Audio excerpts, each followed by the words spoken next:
Hello there, Tim back for another movie review, this time of the Pacific Rim. So I just got out of the theater now. It's Friday evening. This is the first showing after the people get out of work from the 9 to 5. It was 6:30 start time, and good showing today. Fair amount of couples, families, lots of kids in the audience. And the movie itself I was really looking forward to. This is directed by Guillermo del Toro, I think is how you pronounce that. But the movie itself, very simple premise. There's these creatures that come from underneath the ocean, these huge monsters that have that we need to defeat and kill off so we survive as a human race. And that's the premise, and you're thrown right into it. In this movie, it does not have the origin story problem that many people will say is a problem, where you have to explain every little thing about us building these machines. Instead, you're kind of brought into it. Hey, I was born into this. One of the main characters, they're born into this world that we're battling these creatures, and he explains we created monsters to battle monsters, and they're already there. I mean, he just explains they're there and they're there. There is no part of this movie where they're actually like researching how to build the best monsters. There's very little of that. Instead, you're brought into this world about 15 years into this war against these sea monsters, and that's the story that takes place. There's a lot of epic and grand battles throughout this, and they're very well done. A part of this whole thing is what they call mind melding, and through that you get a lot of interesting historical memories where you get to see the past of many of these characters, and that's a really interesting premise that they go on with, and you see some cool things through that. This movie had really stellar performances. One of my favorites was by the pilot or captain of the Prometheus ship out of the Prometheus movie. He is in this once more, and he is phenomenal in this role. A little bit different accent than he did in the Prometheus film, and really well done there. The movie itself, it took me a while to really get into it. It took me, I'd say 30, 40 minutes before I was really encapsulated with what was going on with the characters and all of that. Now, that could have, that might have been just my initial watching of it, my mindset at the time, and I think most of the audience was encapsulated immediately.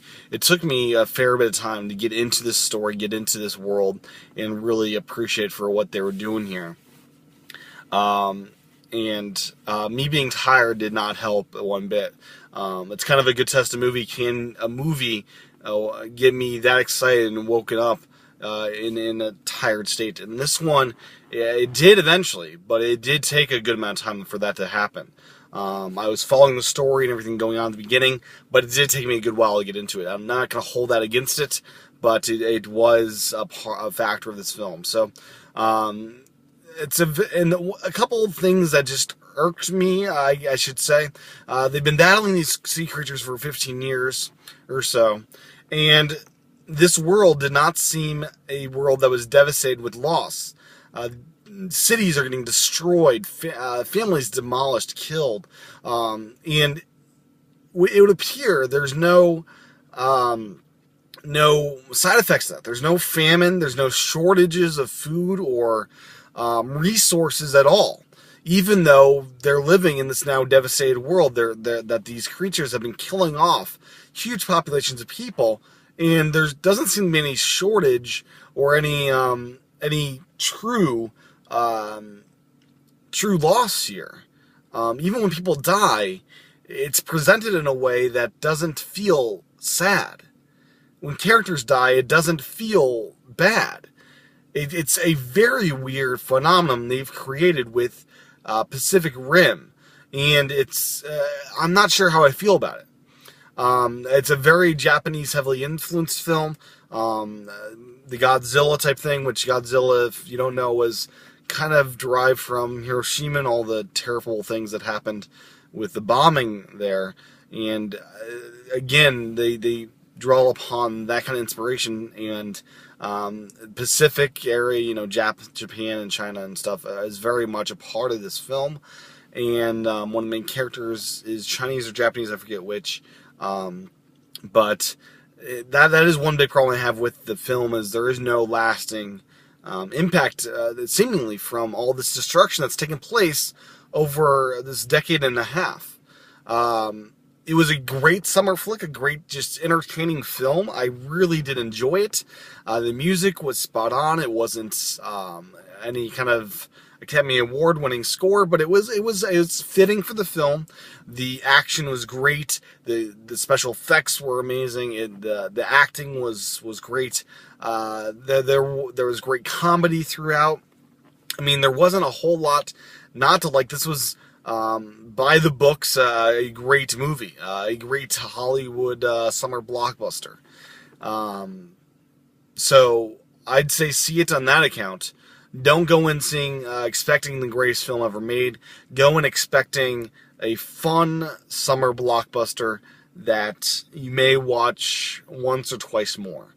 I don't think this is a movie that I will end up buying when it comes out on iTunes or home video release.